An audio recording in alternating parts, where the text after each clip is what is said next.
जी अस्सलाम वालेकुम, कैफ हेट। आज के लेक्चर का आगाज़ करते हैं। लेक्चर 63। आज के लेक्चर में जो एरियाज हम कवर करने जा रहे हैं वो है इक्विटी और सेल्स। लेकिन आज के लेक्चर की तरफ चलने से पहले प्रीवियस लेक्चर में से कोई क्वेश्चन पूछना चाहते हो पूछ लीजिए। कोई प्रोसीजर, कोई लफ्ज़ ऐसा जो समझ में ना आ सका हो, जी पूछ लीजिए। केस स्टडी की डिस्कशन हमने करनी है अभी, इसके अलावा क्वेश्चन कोई क्वेश्चन नहीं। चलिए पहले अब कंसेप्ट, फिर एंड में हम प्रैक्टिस की तरफ जाएंगे ताकि कंसेप्ट हमारा कवर हो जाए, वो ना रुके। इक्विटी, आज दो टॉपिक्स हमने कवर करने हैं। एक हमारा टॉपिक है इक्विटी के प्रोसीजर्स और दूसरा टॉपिक है हमारा सेल्स के प्रोसीजर्स। इक्विटी में पहली चीज ये जहन में रखिए कि equity is equal to share capital plus reserves. ठीक है, एग्जाम में जब वो क्वेश्चन सेट करेगा तो आपने ये ध्यान से देखना है कि वो वर्ड कौन सा यूज कर रहा है। अगर शेयर कैपिटल का वर्ड यूज कर रहा है तो शेयर कैपिटल के प्रोसीजर की तरफ लिखेंगे, रिजर्व का वर्ड यूज कर रहा है रिजर्व के, इक्विटी का वर्ड यूज कर रहा है तो दोनों के। ठीक है, यानी हम इसको यूज जहन में बिठा लेते हैं कि इक्विटी, या आपने अकाउंटिंग में पढ़ा होगा, क्या है जी, शेयर कैपिटल और प्लस रिजर्व्स। ये दो जो टर्म यूज करेगा उसके मुताबिक प्रोसीजर बताएंगे। समटाइम शेयर कैपिटल में भी पार्ट ऑफ प्रोसीजर पूछ लेता है और रिजर्व में भी पार्ट ऑफ प्रोसीजर। जैसे शेयर कैपिटल में पार्ट कैसे पूछ सकता है, वो क्वेश्चन के अंदर सिर्फ इतना लिख देगा कि ड्यूरिंग द ईयर कंपनी ने कुछ शेयर्स इश्यू किए हैं प्रीमियम पे या डिस्काउंट पे। तो इसका मतलब क्योंकि केस स्टडी में उसने मेंशन कर दिया स्पेसिफिकली इश्यूएंस ऑफ शेयर्स को, तो हमारे सोल्यूशन में कंफर्म है ऑडिट प्रोसीजर्स आएंगे किसके, इश्यूएंस ऑफ प्रोसीजर्स के, इश्यूएंस ऑफ शेयर कैपिटल के। यानी शेयर कैपिटल में ओपनिंग बैलेंस भी होता है, ड्यूरिंग द ईयर कुछ इश्यूज भी किए जाते हैं, क्लोजिंग बैलेंस भी होता है। लेकिन अगर तो वो रिप्रोडक्शन के क्वेश्चन में पूछे शेयर कैपिटल, हम जो कुछ भी पढ़ा सारा कुछ फिट कर देंगे। लेकिन अगर वो स्पेसिफिकली शेयर इशू की बात करता है, हमने सिर्फ इश्यूएंस ऑफ शेयर से रिलेटेड प्रोसीजर लिखने। इसी तरह रिजर्व में अगर वो सिंपल रिजर्व के प्रोसीजर पूछे रिप्रोडक्शन के क्वेश्चन में, हम उसमें सारे, जैसे वो रिजर्व की पूरी मूवमेंट है, ओपनिंग बैलेंस, ऐड कितने हुए, यूटिलाइज कितने हुए, क्लोजिंग बैलेंस कितना है, सारे लिखेंगे। लेकिन अगर ड्यूरिंग द ईयर सिर्फ इतना कह दे कि half of the reserve are paid as dividend, कि कुछ डिविडेंड की पेमेंट की गई है, तो हमारा फोकस फिर किसके ऊपर होगा, सिर्फ डिविडेंड पेमेंट के ऊपर, कि वो ठीक हुई। क्लियर हो गया।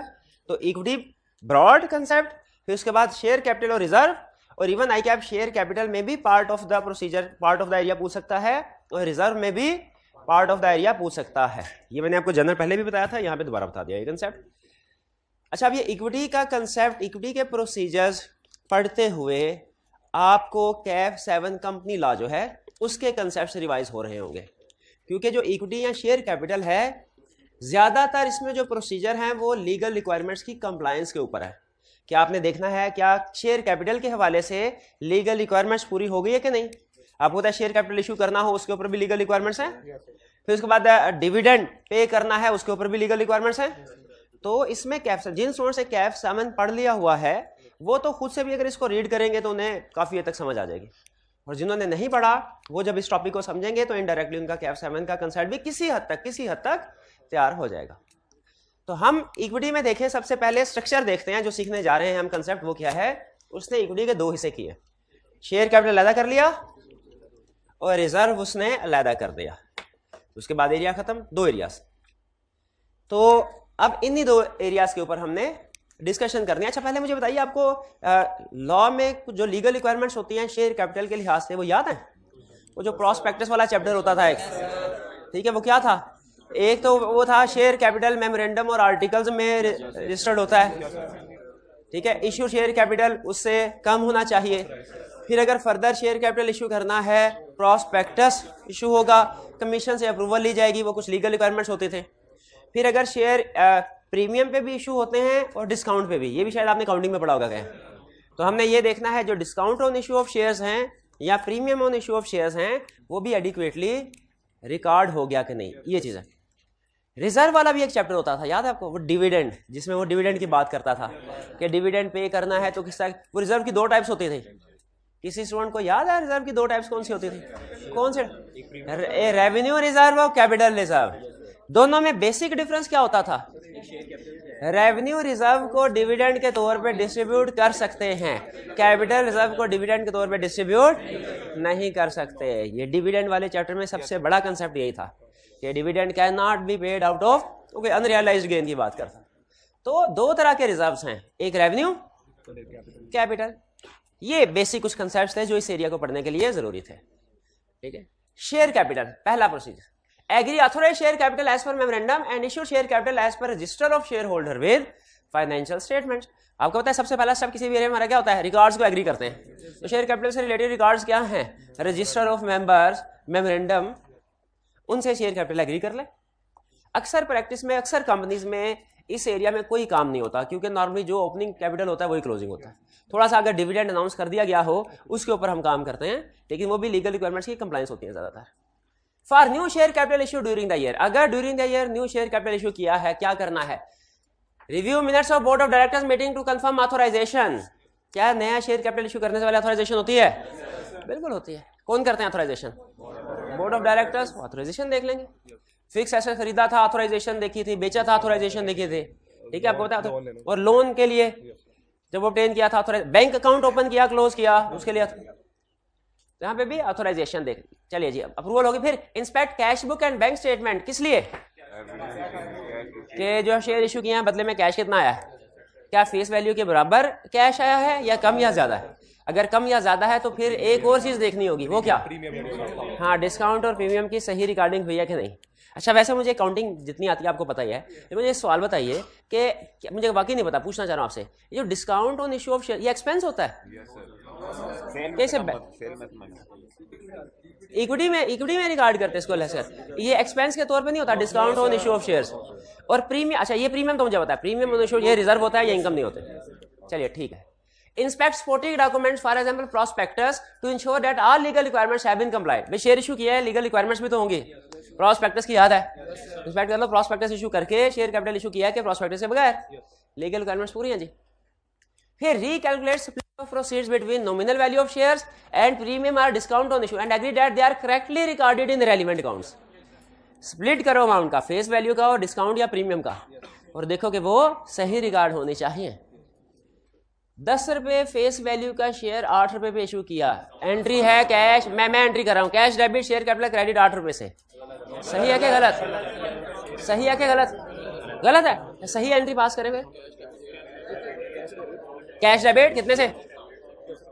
10 रुपए से, 8 से, और शेयर कैपिटल क्रेडिट कितने से?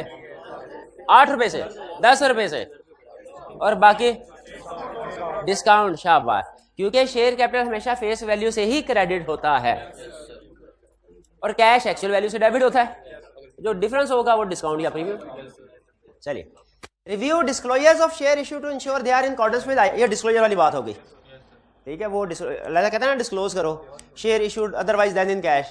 शेयर कैश के अगेंस्ट भी हो सकते हैं, कैश के अलावा भी, तो डिस्क्लोज करने होते हैं इनका।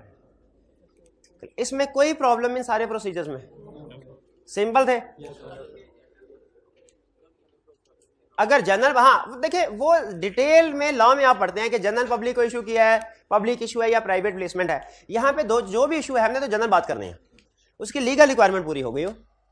पब्लिक इशू है तो प्रॉस्पेक्टस, पब्लिक इशू नहीं है तो फिर भी आपको पता है वो रजिस्ट्रार को फाइल करते हैं स्टेटमेंट इन लिeu ऑफ प्रॉस्पेक्टस, वो देख लेंगे। ठीक है, ये लॉ का पेपर थोड़ी है कि हमें स्ट्रिक्टली हर चीज को लीगल डिटेल में मेंशन करना है। ठीक है, हम तो बेसिक अपना प्रोसीजर उसको बता रहे हैं कि हमने लीगल रिक्वायरमेंट्स की कंप्लायंस चेक करनी है, डॉक्यूमेंट सारी प्रिपेयर हुई नहीं। अब चलते हैं नेक्स्ट रिजर्व की तरफ। रिजर्व का एक वो मूवमेंट होती है। पहले तो ये बताइए ना, अब तो हर क्वेश्चन से पहले, जब से BRS में आपने जो मेरे साथ किया ना, अब तो हर टॉपिक से पहले मैं आपसे पूछूंगा ये कभी देखा है कि नहीं, ये रिजर्व कभी आपने मूवमेंट देखी है? रिजर्व के पक्की बात है, वो कैसी होती है? उसमें ओपनिंग आ रहा होता है, एडिशंस ड्यूरिंग द ईयर और एलिमिनेशन, क्लोजिंग। एडिशन में वो हर रिजर्व का अलग कॉलम बनता है।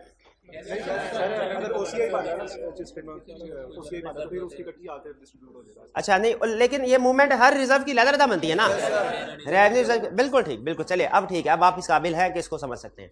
कह रहा है obtain schedule of all reserve from client with opening balance, addition, deletion and closing balance. Agree movement किसको कहते हैं हम? ये जो opening, add, addition, less, deletion is equal to closing, ये 4 आइटम्स होते हैं, मूवमेंट कहते हैं कि इस एरिया में टोटल मूवमेंट कितनी है, कितना इंक्रीज हुआ, कितना डिक्रीज हुआ। इसको प्रैक्टिस में वर्ड बोला जाता है मूवमेंट। इस एरिया में कितनी मूवमेंट हुई है। तो शेड्यूल लीजिए, सारी मूवमेंट देखिए क्या क्या हुई है और उस मूवमेंट को सपोर्टिंग डॉक्यूमेंट्स के साथ चेक करें। ऑथोराइजेशन, रिजर्व चाहे कोई ऐड हो या यूटिलाइज हो रहा हो, डायरेक्टर्स की अप्रूवल होती है। शेयर कैपिटल और रिजर्व में जो भी चेंज होगा डायरेक्टर की अप्रूवल। तो रिजर्व का शेड्यूल ले ले, आपको पता चल जाएगा टोटल रिजर्व कितने हैं और कौन कौन रिजर्व कितना चेंज हो रहा है। चेंज की अप्रूवल, वो प्रॉफिट से जनरल रिजर्व में आया, इसकी अप्रूवल होगी। ठीक है, शेयर इशू किए, कैपिटल रिजर्व इंक्रीज हुआ, उसकी अप्रूवल, वो हम पहले शेयर कैपिटल में देख चुके हैं, वैसे अप्रूवल चेक कर ले। फिर ensure that legal requirements relating to reserve have been complied. कौन सी legal requirements? Regarding you, for example दे रहा एग्जांपल के use of share premium. Share premium के आपने शायद पढ़ा हो या ना पढ़ा हो, उसके स्पेसिफिक यूज होते हैं। शेयर प्रीमियम कैपिटल रिजर्व है, उसको डिविडेंड के तौर पे नहीं कर सकते, उसके खास यूज होते हैं। वो इन कॉर्पोरेशन एक्सपेंसेस को राइट ऑफ कर सकते हैं, discount on issue of shares को सेट ऑफ कर सकते हैं इसके साथ। ठीक है, हाँ कुछ और यूज भी हैं जो लाने बताए हुए हैं। तो हमने ये देखना है जितने भी रिजर्व्स इंक्रीज हुए हैं या यूटिलाइज हुए हैं, लीगल रिक्वायरमेंट्स पूरी हुई हो, डायरेक्टर्स की अप्रूवल भी हो, लीगल रिक्वायरमेंट्स भी पूरी हुई। Ensure revenue reserve and capital reserve are separately identified and movements have been appropriately disclosed in financial. इसका भी डिस्क्लोजर आता है फिक्स एसेट शेड्यूल की तरह, रिजर्व का डिस्क्लोजर आता है। अच्छा, statement of changes in equity में ही नहीं कवर हो जाता, उसमें भी होता है, लेकिन स्पेसिफिक और जनरल का। अच्छा, स्पेसिफिक जनरल का अलग अलग डिस्क्लोजर, वो statement of changes in equity में नहीं आता स्पेसिफिक, उसमें टोटल आता होगा शायद, उसमें टोटल आता है, जो ब्रेकअप है नीचे वो अलग से आता है। ठीक है, ठीक है, चलिए। अच्छा, अगर तो डिविडेंड ड्यूरिंग द ईयर कोई पे नहीं किया, यहां पे प्रोसीजर खत्म। लेकिन अगर कहता है ड्यूरिंग द ईयर डिविडेंड भी पे किया है, तो आपको मजीद डिविडेंड की पेमेंट से रिलेटेड प्रोसीजर भी लिखने पड़ेंगे। अब हम सीखने जा रहे हैं स्पेसिफिकली डिविडेंड की पेमेंट से रिलेटेड प्रोसीजर्स कौन से। पहला procedure, check approval of dividend from minutes of BOD और जनरल मीटिंग। हाँ, डिविडेंड के अप्रूवल होते हैं, डायरेक्टर्स भी करते हैं, डायरेक्टर रिकमेंड करते हैं और वो फाइनल अप्रूवल होती है एजीएम में। तो अप्रूवल देखें। Recalculate dividend as percentage of issued share capital. Dividend के रिकैलकुलेट कीजिए। ठीक है, जैसे मैंने शायद पहले बताया, एक इन्वेस्टर का एक फेसबुक का ग्रुप था, वो मैंने ज्वाइन किया। तो उसमें एक इन्वेस्टर बहुत हैरान, कहने लगा मैंने महीना पहले कंपनी के शेयर्स खरीदे हैं, 125 रुपए का शेयर खरीदा है, कंपनी ने इस साल 100% डिविडेंड अनाउंस किया है, लेकिन मेरे अकाउंट में सिर्फ 10 रुपए आए हैं, मेरे साथ स्कैम हो गया। स्कैम हो गया, क्या स्कैम हुआ सर? हाँ, डिविडेंड हमेशा जो अप्रूव होता है ना 100%, 10%, 50% फेस वैल्यू का अप्रूव होता है, मार्केट वैल्यू का नहीं अप्रूव होता। तो उसको सही डिविडेंड इतना ही, 100% डिविडेंड का मतलब फेस वैल्यू का 100%। ठीक है, और अगर कंपनी का शेयर कैपिटल है ऑथोराइज 500, इशूड है 200, तो 500 पे हमने डिविडेंड पे करना है, इशूड पे। ये जेहन में रखिएगा, डिविडेंड जब भी पे होता है इशूड पे होता है, फेस वैल्यू पे होता है। कहता है यही चीजें चेक कर लो, कहीं ये ना आप भी क्लाइंट की मिस स्टेटमेंट फ्रॉड पकड़ लें कि अनाउंस ज्यादा किया है, पे कम किया है, बाकी किधर गया पैसे। पेमेंट ही हमारी इशूड शेयर कैपिटल की बेस पे होगी और face value. Ensure that payment made out of distributable profit, revenue reserve में से। डिस्ट्रीब्यूटेबल प्रॉफिट से क्या मतलब है? रेवेन्यू। कैपिटल रिजर्व नहीं छेड़ना, शेयर प्रीमियम से पैसे अदा नहीं करने। Ensure payment of dividend is made with in prescribed legal time. ये लीगल टाइम चेंज होता रहता है ना। अब मेरा हाल 10 वर्किंग डेज है कि जब भी डिविडेंड कंपनी अनाउंस करे, हमने देखना है वो 10 वर्किंग डेज के अंदर अंदर पेमेंट होनी चाहिए। Ensure zakat and withholding tax have been deducted from dividend payable. ज़कात और विदहोल्डिंग टैक्स पे करते हैं डिविडेंड में। ये टैक्स में भी शायद आप सीखते होंगे, एफटीआर। ओके। इंश्योर अनपेड या unclaim dividend is adequately counted for. पुराने जमाने में अनक्लेम डिविडेंड ज्यादा होता था, अब तो डायरेक्ट बैंक अकाउंट में जमा करवा देते हैं। लेकिन फिर भी कुछ लोग ऐसे होते हैं जिन्होंने बैंक अकाउंट अपने पर्टिकुलर जमा नहीं करवाए होते, या अपना वो अपडेटेड आईडी कार्ड सबमिट नहीं करवाया होता, बैंक को बैंक अकाउंट हो सकता है फ्रीज किया हो। अगर किसी वजह से कोई डिविडेंड पे नहीं हो सका, वो करंट लायबिलिटी के तौर पे रिगार्ड करते हैं। चलिए जी, ये प्रोसीजर्स है, इनमें कोई प्रॉब्लम, कोई चीज मुश्किल लगी हो? मुश्किल वाले एरिया हम पढ़ चुके हैं, आपको बताया था वो 9-10 तक, बाकी कंपैरेटिवली इजी है सर।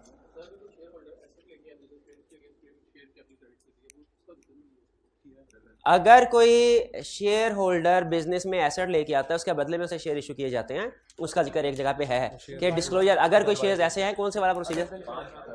5 वाला। Review the disclosure of share issue to ensure they are in accordance with IFRS. For example, share issued otherwise than in cash.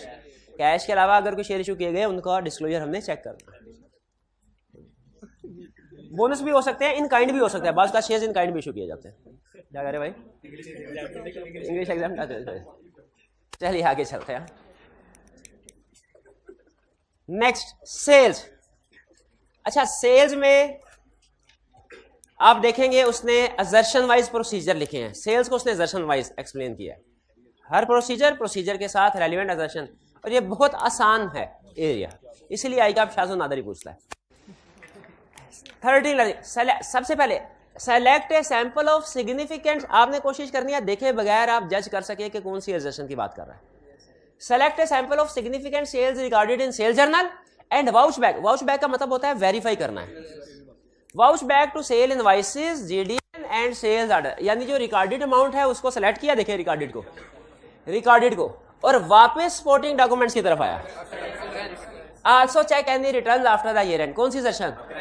Occurrence. फिर select a sample of good dispatch note. GDN का मतलब क्या है? Good dispatch note का sample select करें. And vouch for complete audit trail. Complete audit trail का मतलब है कंप्लीट डॉक्यूमेंटेशन. ठीक है, ऑडिट ट्रेल का मतलब लिख लें. कंप्लीट ऑडिट ट्रेल मतलब कंप्लीट डॉक्यूमेंटेशन हो, सबूत हो, रसीदें हो. जैसे होता है ना मनी ट्रेल. मनी ट्रेल भी बेसिकली ऑडिट ट्रेल ही है कि आपके पास जो भी चीजें हैं उनका कंप्लीट रिकॉर्ड मौजूद हो. अगर रिकॉर्ड मौजूद है तो आपकी चीज समझी जाएगी, वरना आपकी चीज नहीं समझी जाएगी. Select a sample of good dispatch note, vouch for complete audit, that is from GDN to sale invoice and recorded in journal. Completeness. शाबाश. फिर perform cut off test on sales. अच्छा, सिर्फ इतना नहीं लिखना एग्जाम में कि perform cut off test on sales, बल्कि आगे ये भी बताना है कि ये कट ऑफ परफॉर्म कैसे होगा. Perform cut off test on sales क्या करना है, कैसे करना है, ये भी बताना पड़ेगा. अब वो आगे बता रहा है आपको कि कैसे करना है, जरा गौर से सुनिए. कह रहा है select a sample of good dispatch note just before and after the year and. ठीक है, ईयर एंड से यानी 30 और 31 दिसंबर का और 1 और 2 जनवरी की ट्रांजैक्शन को सेलेक्ट कर लें. साउंड थोड़ा बढ़ा लें. 1 और 2 जनवरी की ट्रांजैक्शन को सेलेक्ट कर लें. फिर इसके बाद क्या करें? And compare with dates of recording in sales journal to ensure they are recorded in correct period. और फिर इसको कंपेयर करना है कि सेल्स जर्नल में ये कब रिकॉर्ड हुई है. अब आप खुद बताइए, अ गुड डिस्पैच नोट है 30 दिसंबर की, सेल्स जर्नल में कब रिकॉर्ड होनी चाहिए? उसी दिन, या 31 को भी कर ले तो चले, मसला तो है लेकिन साल तो वही है, कोई प्रॉब्लम नहीं हमें. लेकिन अगर 31 दिसंबर की गुड डिस्पैच नोट है और वो 1 जनवरी को रिकॉर्ड हो रही है, इसमें मसला है. क्या मसला है? क्योंकि हमारी ट्रांजैक्शन 31 दिसंबर तक बैलेंस शीट, इनकम स्टेटमेंट बननी है, फाइनेंशियल स्टेटमेंट्स, उनमें ये ट्रांजैक्शन नहीं होगी और ये मिस स्टेटमेंट है. अगर आम ड्यूरिंग द ईयर कोई ट्रांजैक्शन रिकॉर्ड ना हो, उसे हम कट ऑफ एरर नहीं करते, उसे हम सिंपल ये कहेंगे सेल्स रिकॉर्ड नहीं हुई. लेकिन अगर साल के एंड वाली ट्रांजैक्शन रिकॉर्ड ना हो, इसको हम खास तौर पे नाम देते हैं कट ऑफ एरर का. कट ऑफ एरर में यही देखना है ना कि जो इस साल की ट्रांजैक्शन है इसी साल में रिकॉर्ड हो, जो अगले साल की ट्रांजैक्शन है अगले साल में रिकॉर्ड हो.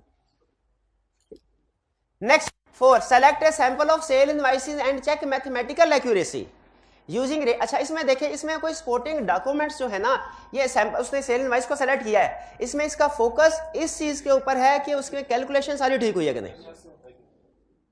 ठीक है, कैलकुलेशन ठीक. एक है, देखिए 2 प्रोसीजर है, दोनों में फर्क है. एक है मैं सेल इनवॉइस को सेलेक्ट करके देखूं इसका गुड डिस्पैच नोट है कि नहीं, ये अलग प्रोसीजर, ये अकरेंस वाला प्रोसीजर. एक है कि सेल इनवॉइस सेलेक्ट करके उस सेल इनवॉइस के अंदर देखूं कितने यूनिट्स की इनवॉइस बनी है. फिर गुड डिस्पैच नोट देखो, लेकिन गुड डिस्पैच नोट में भी ये ना देखो कि बना कि नहीं बना, ये देखो उसमें कितने यूनिट्स आ रहे हैं. जितने यूनिट्स गुड डिस्पैच नोट में है उतने ही सेल इनवॉइस में है कि नहीं. ये प्रोसीजर डिफरेंट देखिए है, दोनों प्रोसीजर में सेल्स इनवॉइस और गुड डिस्पैच नोट ही. एक में मेरा फोकस है ये देखना कि डॉक्यूमेंट्स बने कि नहीं, और एक में है वो डॉक्यूमेंट्स पे जो अमाउंट्स आ रही हैं वो ठीक है कि नहीं. ये फर्क ज़हन में रखिएगा. डॉक्यूमेंट्स मौजूद है कि नहीं, ट्रांजैक्शन रिकॉर्ड हुई है कि नहीं, ये अकरेंस कंप्लीटनेस है. अमाउंट सही है कि नहीं, ये एक्यूरेसी है. एक्यूरेसी में देखिए अमाउंट्स के ऊपर फोकस कर रहा है. अमाउंट जाहिर है किसी ना किसी गुड डिस्पैच नोट में होगी, इनवॉइस वगैरह में होगी, डॉक्यूमेंट्स वही होंगी, लेकिन अमाउंट्स डिफरेंट, फोकस डिफरेंट है. यहाँ पे फोकस क्या था इन दो के ऊपर, डॉक्यूमेंट्स मौजूद है कि नहीं, रिकॉर्डिंग हुई है कि नहीं. यहाँ पे फोकस किस चीज के ऊपर है, वो डॉक्यूमेंट्स या रिकॉर्डिंग की अमाउंट ठीक है कि नहीं.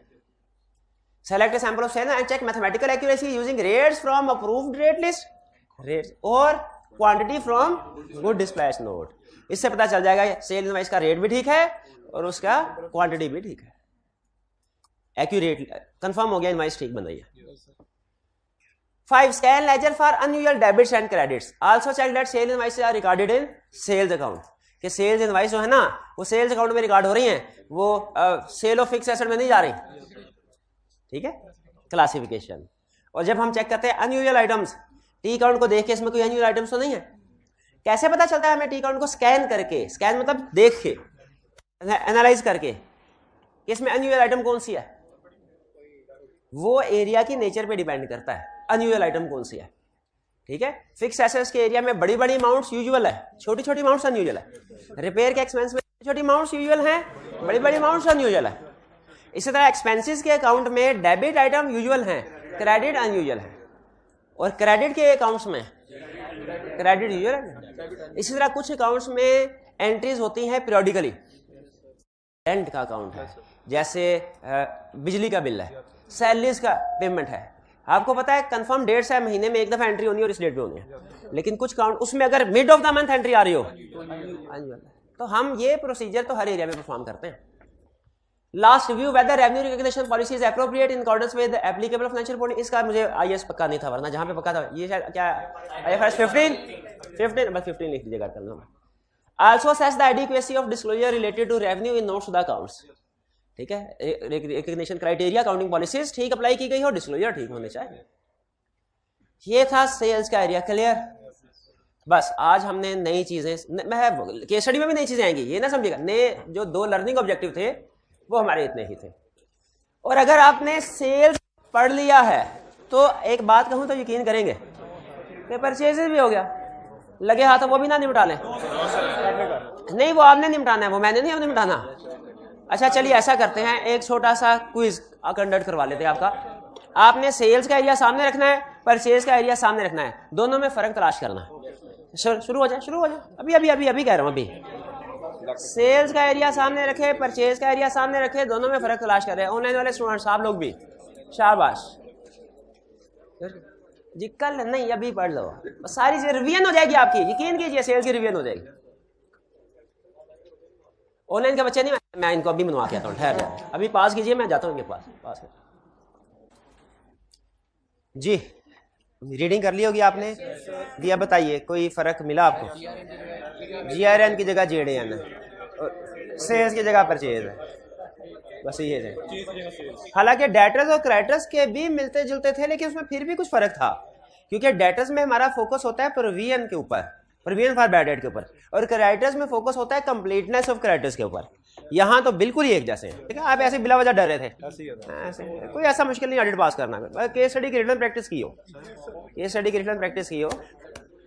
चलिए अब बस ये नहीं, अब हम आते हैं कुछ असाइनमेंट डिस्कशन की तरफ। केस स्टडी, जी पूछिए क्या क्वेश्चन है?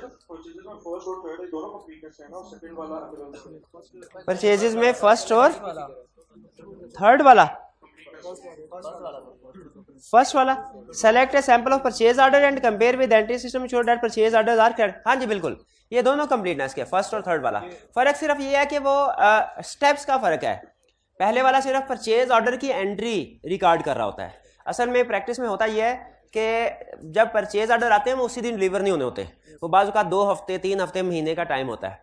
तो पहला स्टेप ये चीज इंश्योर कर रहा है कि जितने भी ऑर्डर आपको कस्टमर से आए हैं, ठीक है, वो आपने रिकॉर्ड कर लिए हो, आपके सिस्टम में एंट्री हो गई हो, या आपने जो दूसरों को ऑर्डर इशू किए तो आपके सिस्टम में सेल्स ऑर्डर परचेज ऑर्डर सारे एंटर हो चुके हो। फिर इसके बाद अगली बात है कि जब ड्यू डेट आए आप गुड डिस्पैच नोट बनाए तो वो टी अकाउंट्स में भी रिकॉर्ड हो चुके हो। बहरहाल ये दोनों ही कंप्लीटनेस से रिलेट कर रहे हैं। हाँ जी बिल्कुल बिल्कुल। आपने इन एरियाज में कहीं कहीं पे ये देखा होगा, कहीं कहीं पे इक्का दुक्का कि कोई इंटरनल कंट्रोल का प्रोसीजर भी आ जाता है। जैसे वो अप्रूवल की बात करता है, अप्रूवल टेक्निकली स्पीकिंग एक इंटरनल कंट्रोल, लेकिन चूंकि उस एरिया से रेलिवेंट प्रोसीजर है तो जब वो हमसे कहता है की ऑडिट प्रोसीजर बताओ तो ज्यादातर हमारे सब्सटेंटिव प्रोसीजर बता रहे होते हैं, लेकिन अगर कहीं पे कंट्रोल टेस्ट ऑफ कंट्रोल भी रेलिवेंट हो जैसे अप्रूवल वगैरह है वो भी हम लिख देते हैं। अच्छा, अब ये बैंक रिकंसिलिएशन स्टेटमेंट पे कुछ स्टूडेंट कह रहे थे सर ये हमने नहीं पढ़ी हुई और हमें समझा दीजिए, ठीक है। वैसे मैंने जो हमारे काउंटिंग वाले टीचर हैं उत्तरा साहब, उनसे रिक्वेस्ट की थी कि अपना कोई लेक्चर कोई निकाल के ना, कोई जो ज़्यादा नहीं, ये नहीं कि पूरा टॉपिक पढ़ाना है आपको कि 7-8 घंटे का, नहीं, बल्कि कोई आधे घंटे तक का ज़्यादा से ज़्यादा कोई ऐसा लेक्चर जिसमें BRS की समरी आ जाए, तो वो अगर हुआ तो वो आपके साथ शेयर कर दिया जाएगा फिलहाल। लेकिन फिर भी आपको पता है काउंटिंग के टीचर हैं, वो जब बताए तो जो उनको लगेगा अहम चीज़ है वो उसमें डिस्कस हो सकता है, कर दें। अब वो कंफर्म भी नहीं है कि आपको मिलेगा, इसलिए मैंने फैसला किया कि खुद से ही आपके साथ ये डिस्कशन कर दूं। लेकिन अगर वो भी कोई वीडियो मिली वो भी मैं आपके साथ शेयर कर दूंगा, लेकिन अब वो आपके लिए ऑप्शनल हो जाएगी, क्योंकि ये चीज़ें मैं आपके साथ अभी इस क्लास में डिस्कस करने लगा हूँ, बैंक रिकंसिलिएशन स्टेटमेंट। लेकिन फिर एक डिस्क्लेमर दे दूँ, ये समझाने का, देखिए कुछ टॉपिक ऐसे होते हैं, आपने फील किया होगा ऑडिट में, कि वो काउंटिंग में भी आप पढ़ते हैं, डिस्कस होते हैं, ऑडिट में भी डिस्कस होते हैं, लेकिन दोनों का पर्सपेक्टिव डिफरेंट है। अकाउंटिंग में फोकस ये होता है कि आपने उसको रिकॉर्ड करना सीखना है, ऑडिट में फोकस होता है इसको वेरीफाई करना सीख। तो ऑडिट में हमारा जितना फोकस होता है ना किसी भी कंसेप्ट का, मैं ऑडिट के पॉइंट ऑफ व्यू से समझाता हूँ, ठीक है। जैसे सब्सिक्वेंट इवेंट थोड़ा बहुत हमने सीखा, एग्जांपल्स एंड डेफिनेशन है, लेकिन इसका ये मतलब नहीं है कि अकाउंटिंग में आपको पढ़ने की जरूरत नहीं है। मैंने अपने ऑडिट के स्कोप को सामने रखते हुए जो चीज़ जरूरी थी वो समझाई है।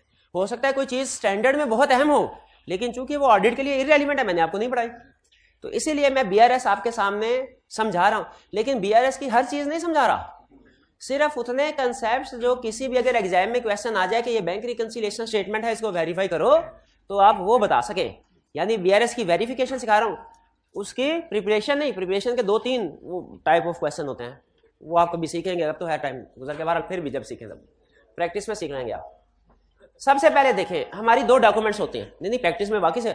हमारा एक क्लाइंट था, उसके कोई 50+ बैंक अकाउंट्स थे, 50+, और मुझे बैंक का एरिया मिल गया था। 50+ बैंक रिकंसिलिएशन स्टेटमेंट मैंने वेरीफाई किए थे, वो तो सही किए थे, सही किए। अच्छा, फॉर्म में भी कोई करता था, वो कहता है टिक्कू लगाए हुए हैं, लेकिन फायदा ये हो गया था, वो क्लाइंट था लिस्टेड क्लाइंट उस वक्त भी, ये कोई आज से 15-20 साल पुरानी, 15 साल पुरानी बात है, लिस्टेड। उसने मुझे वो सॉफ्ट कॉपी दे दी थी बैंक स्टेटमेंट के, उस वक्त उसने कहीं से अरेंज, सॉफ्ट कॉपी आ गई, मैंने उधर से ढूंढ के कंट्रोल F करके उसको मैच करता था और लिख लिया करता था, ठीक है। उसने बनाई हुई थी सॉफ्ट कॉपी पे, एक्सेल में थी शायद, बहरहाल तो आसानी हो गई थी, लेकिन चीजें। अच्छा, अब इसमें देखिए बेसिक पर्पज क्या है।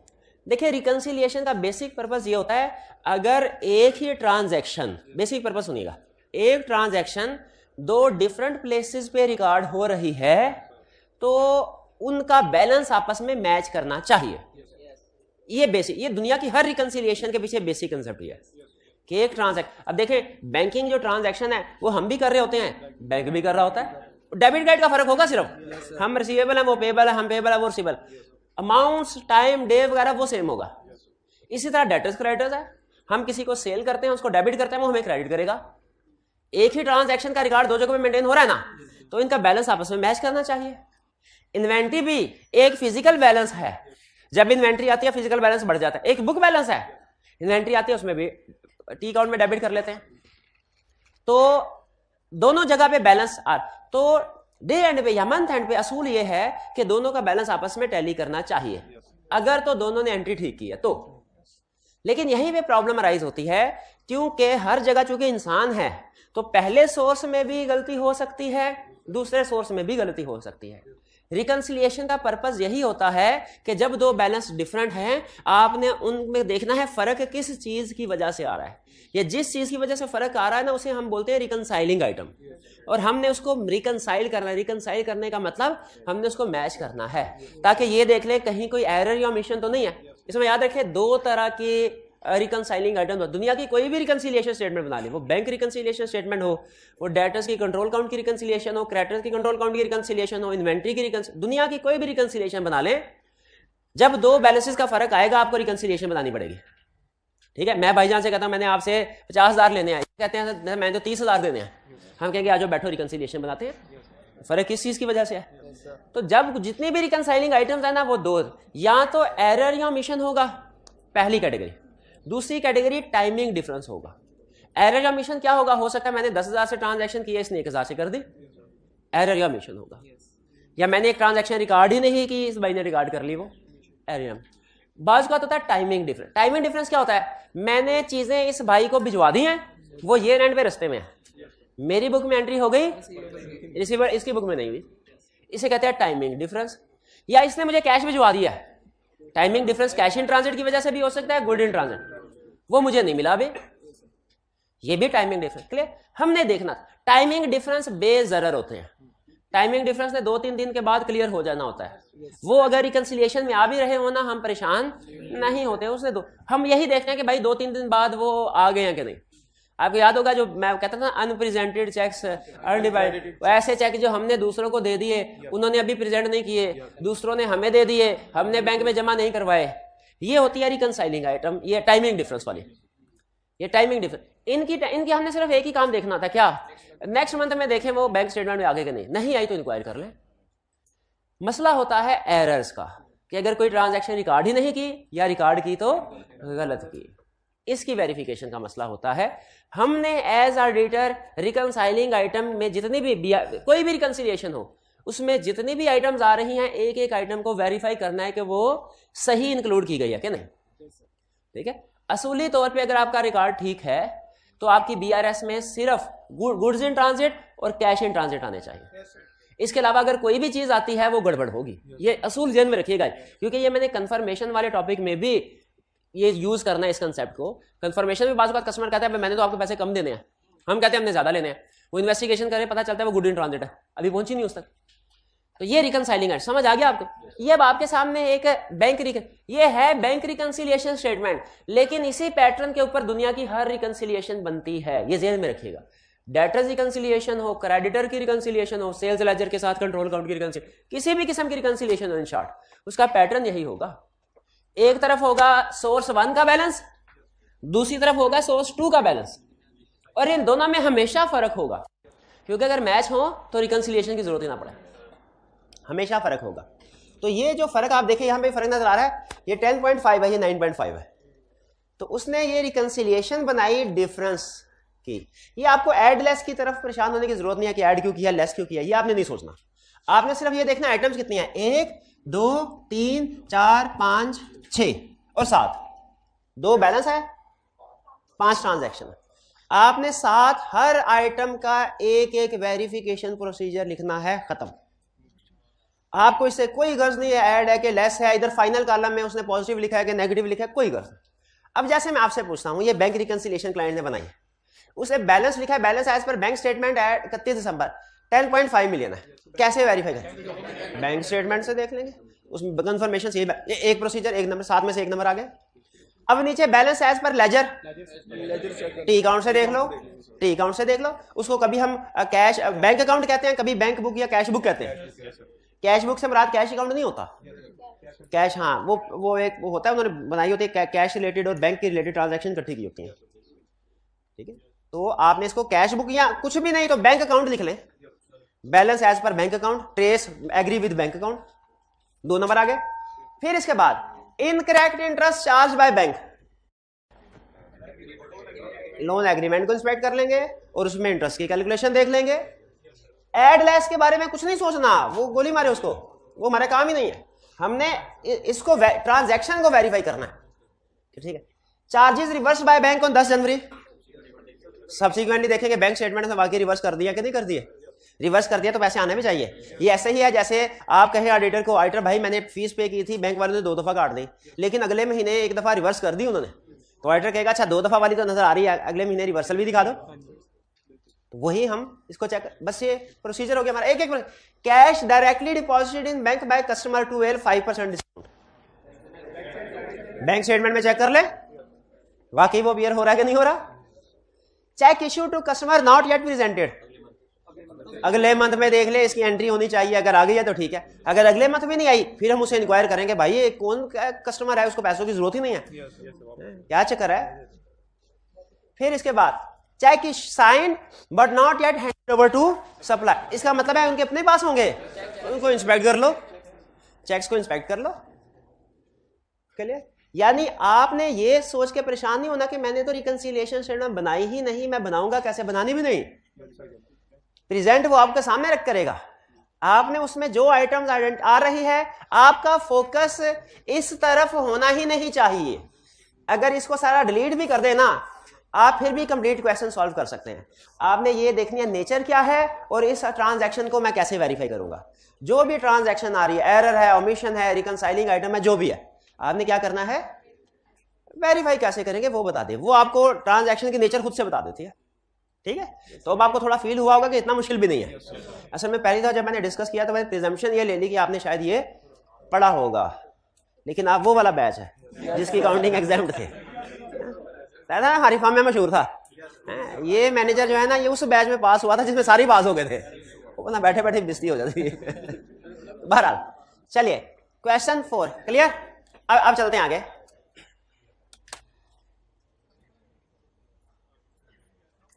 अब होम असाइनमेंट स्टेट 5 की सब्सटेंटिव ऑडिट प्रोसीजर। अच्छा, वो मुख्तलिफ अल्फाज इस्तेमाल करता है, इनसे फर्क कोई नहीं पड़ता कि सब्सटेंटिव ऑडिट प्रोसीजर की audit procedure, audit steps, audit procedure, course of action, what would auditor do, ये डिफरेंट फ्रेजेस यूज करता है। इन सब का मतलब एक ही है, क्या भाई वेरीफाई कैसे करोगे इसको बताइए। कि substantive audit for verification of provision, ये तो रिप्रोडक्शन का क्वेश्चन है, पुराने जमाने में पूछ लिया करता था, 7-8 साल पुरानी बात है। अब भी पूछ सकता है कभी कभार ना, उसने अनप्रिडिक्टेबिलिटी इनकॉर्पोरेट कर, कभी कभी बोनस क्वेश्चन पूछ लेता है रटे का बड़ा, वो बोनस होता है, अटेम्प्ट कर सकते हैं। प्रोविजन क्या करेंगे, स्पेसिफिकली किसी एक प्रोविजन के बारे में पूछ रहा है कि जनरल, छाप दे सारे जनरल प्रोसीजर, मेरा भाई बताएगा।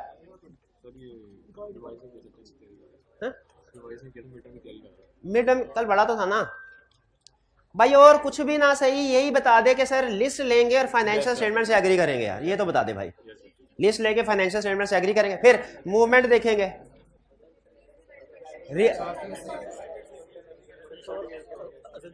असम्पशंस रीजनेबल है कि नहीं, सब्सीक्वेंट स्टेटस चेक करेंगे, जैसे कुछ पर फॉलो अप याद आ नहीं, वो कंटीजेंसी में था, कंटीजेंसी में था। और कौन सा प्रोसीजर, लॉयर से रिकॉग्निशन क्राइटेरिया, शाबाश, रिकॉग्निशन क्राइटेरिया। प्रोविजन कब रिकॉर्ड करते हैं, रिकॉग्निशन क्राइटेरिया बता दे। जब क्या हो, आउटफ्लो प्रोबेबल हो तो मयरेबल पहले नहीं बोला था इसने, पूरा क्राइटेरिया बताएं। एक मिनट हरे आउटफ्लो प्रोबेबल और मेजरेबल और रिलायबल हो तो रिकॉर्ड करेंगे, आउटफ्लो प्रोबेबल और मेजरेबल हो तो प्रोविजन रिकॉर्ड करेंगे, और एसेट जब वर्चुअली सर्टेन हो, और आउटफ्लो प्रोबेबल और मेजरेबल ना हो तो डिस्क्लोजर देंगे। और ये कंटीजेंट एसेट का क्या चक्कर है, उसमें इनफ्लो, उसमें आउटफ्लो की बात नहीं, एसेट और लायबिलिटी में इनफ्लो अगर वर्चुअली सर्टेन होगा तो रिकॉर्ड करेंगे, वर्चुअली सर्टेन होगा तो रिकॉर्ड करेंगे, अगर वर्चुअली सर्टेन नहीं प्रोबेबल है तो डिस्क्लोज करेंगे। और अगर जो केस स्टडी में आई कि आपने पूछा था पॉसिबल है तो, अगर इनफ्लो कंटीजेंट एसेट का इनफ्लो पॉसिबल है तो क्या करेंगे, कुछ भी नहीं करेंगे, शाबाश। अच्छा एक चीज बताइए, अब आपने मुझे बताना है कि ये कंटीजेंट एसेट है कि कंटीजेंट लायबिलिटी है, और इसका ट्रीटमेंट क्या होगा। ये केस स्टडी से पॉइंट उठा रहा हूं। आग लगी, एसेट्स जल गए, इंश्योरेंस करवाई हुई थी, गोइंग कंसर्न जेन में आ रहा है, निकाल दे गोइंग कंसर्न जेन से, इंश्योरेंस करवाई हुई थी, इंश्योरेंस वालों ने क्लेम एडमिट नहीं किया, उन्होंने कहा सर हम अपनी इन्वेस्टिगेशन करेंगे फिर बताएंगे आपको कितना क्लेम हमने प्रूव करना है, कंटीजेंट एसेट है, ठीक है। तो इस समय कुछ आउटफ्लो अभी बज़ाहिर प्रोबेबल नहीं है तो कुछ भी नहीं, अगर आउटफ्लो प्रोबेबल हो तो डिस्क्लोज कर सकते हैं, लेकिन ये विजुअली सर्टन नहीं है। कोई स्टूडेंट बता सकता है कि इंश्योरेंस रिसीवेबल विजुअली सर्टन कब होगा, जब इंश्योरेंस वाले रिटर्न क्लेम की अप्रूवल दे देंगे कि सर आपका क्लेम अप्रूव हो चुका है, ये ले इसकी कॉपी, अब करीब आपको पैसे मिल जाएंगे, वो विजुअली सर्टन। शाबाश, चलिए ठीक है। नेक्स्ट क्वेश्चन हमारा अगली केस स्टडी।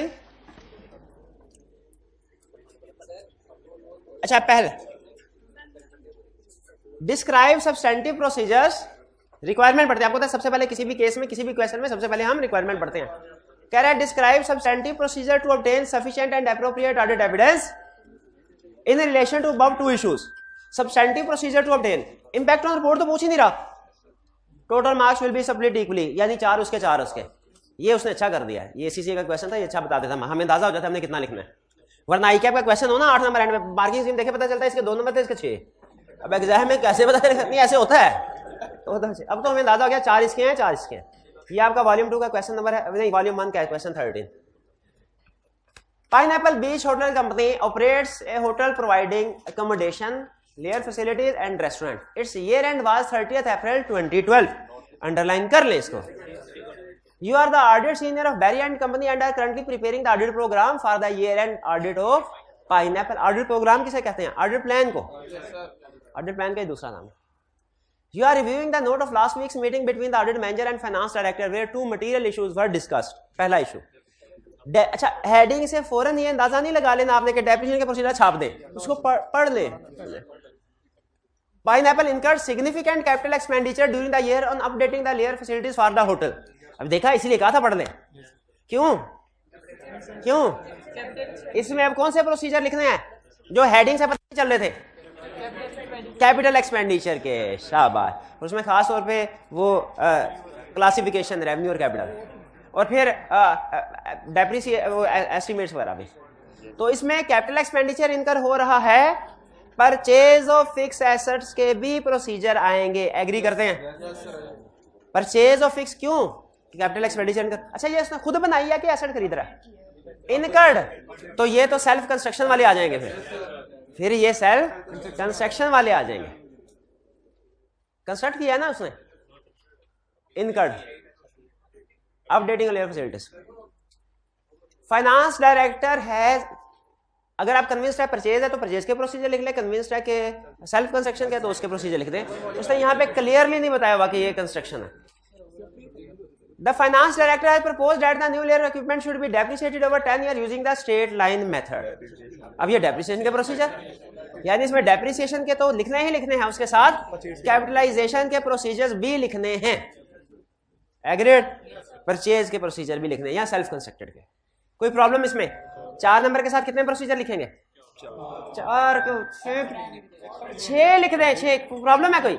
मार्किंग स्कीम में उसने कहा 0.75 है अगर एक प्रोसीजर का नंबर, फिर क्या करेंगे? अच्छा भला, बेहतर है to be on safe side, procedure थोड़े ज्यादा लिख देने चाहिए. 1-2 आपके गलत भी तो होने हैं, तो प्रोसीजर ज्यादा लिख दें. जी, हाइब्रिड में कोई क्वेश्चन है जी? अच्छा, सोल्यूशन में सिर्फ भाई कह रहे हैं सोल्यूशन में सिर्फ डेप्रिसिएशन के ही प्रोसीजर लिखे हैं. आपने इसमें परचेज के प्रोसीजर, क्योंकि क्वेश्चन में क्लियरली कह रहा है कि कैपिटल एक्सपेंडिचर इनकर किए हैं, तो जो कैपिटल एक्सपेंडिचर इनकर किए हैं इनकी वेरिफिकेशन के प्रोसीजर 100% कंफर्म आएंगे. अगर मैं सोल्यूशन में नहीं लिख सका तो मैंने गलत किया. लिखने चाहिए, नोट कर लें, आप भी नोट कर लें, मैं भी नोट कर लूंगा.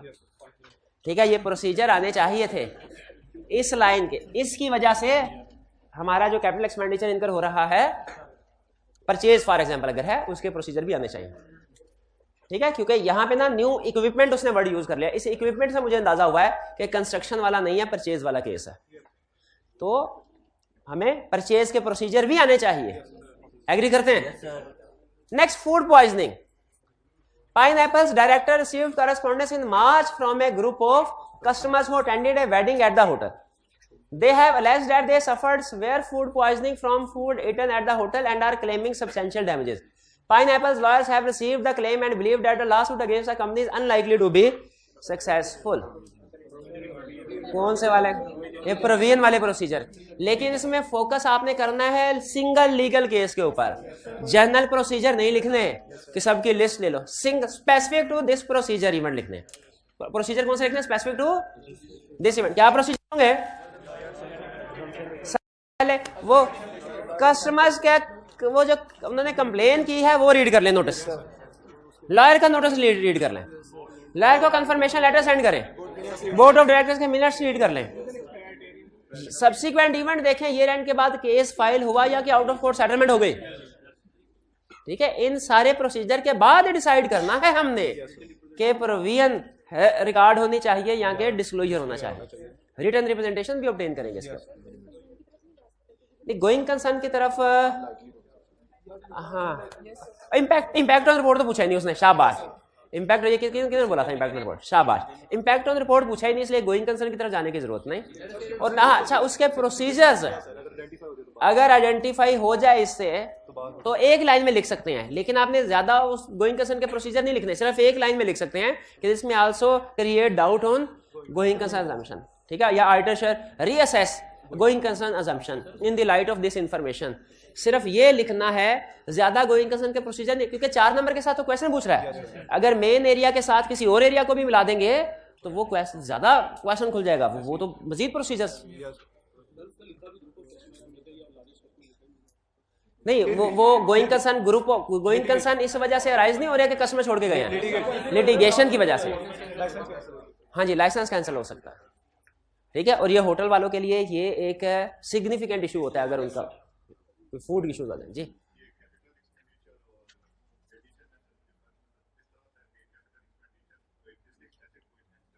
हाँ जी, देखें एक होता है परचेज, जब हम कहते हैं ना फिक्स एसेट एडिशन, तो इसमें परचेज और फिक्स एसेट भी आ जाता है, और अगर आपने कोई कैपिटल एक्सपेंडिचर इनकर किए हों वो भी आ जाते हैं। यहाँ पे इनका क्वेश्चन यह डेप्रिसिएशन वाले कंसेप्ट में हमें कैसे पता चला ये परचेज वाला है या कि कोई एक्सपेंडिचर इनकर किए थे, खर्चे किए थे कैपिटल, वो वाला है।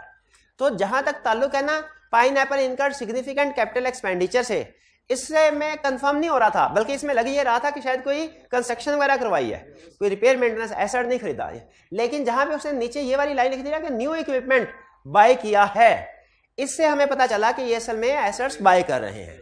यहाँ पे एसेट के बाय करने को भी हम कैपिटल एक्सपेंडिचर ही कहते हैं जी। इसमें कोई प्रॉब्लम? तो मैंने आपको सिर्फ केस को आपके लर्निंग ऑब्जेक्टिव कंसेप्ट से रिलेट करवाया है, प्रोसीजर आपसे नहीं पूछ रहा, सिर्फ इसके पूछिए इसके नहीं पूछे। लेकिन मैं एक्सपेक्ट करता हूं कि प्रोसीजर आपको याद होंगे। ऐसे ही है कि हर एरिया के साथ प्रोसीजर भी डिस्कस करने चाहिए, नहीं क्या याद है ना आपको? तो बताइए फिर क्या है डेप्रिसिएशन के प्रोसीजर। एस्टिमेट रीजनेबल है? कौन से एस्टिमेट? क्या सिर्फ एस्टिमेट जनरल वर्ड लिखने के एस्टिमेट से यूजफुल है? ये बताइए ना, स्पेसिफिक हुआ फिर आपका। और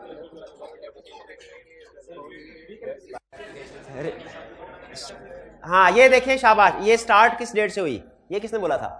शाबाश। क्या के अवेलेबल फॉर यूज से स्टार्ट होनी चाहिए। फिक्स एसेट रजिस्टर में एंट्री देखेंगे, कौन डिस्पोजल पे देखते हैं ना रिमूवल हुआ कि नहीं फिक्स एसेट रजिस्टर में से। जी correct. Next question, list the substantive procedure which will perform by order to verify the long term bank loan.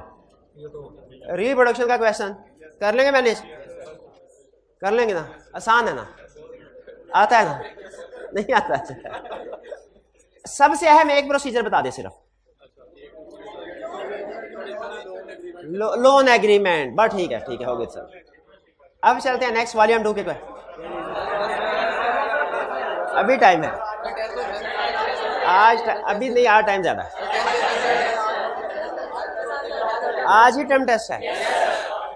अच्छा चलिए, अगर 60% से कम स्टूडेंट से टर्म टेस्ट दिया ना, मैं पूछूंगा उनसे, तो कल से दबा के मैंने क्लास पढ़ानी है आपको, फिर मैं टर्म टेस्ट नहीं। 60% से कम स्टूडेंट ने टेस्ट दिया, एग्री करते हैं? चलिए ठीक है, ठीक है, कोई मसला नहीं। आज का लेक्चर यहाँ खत्म करते हैं। अल्लाह हाफिज।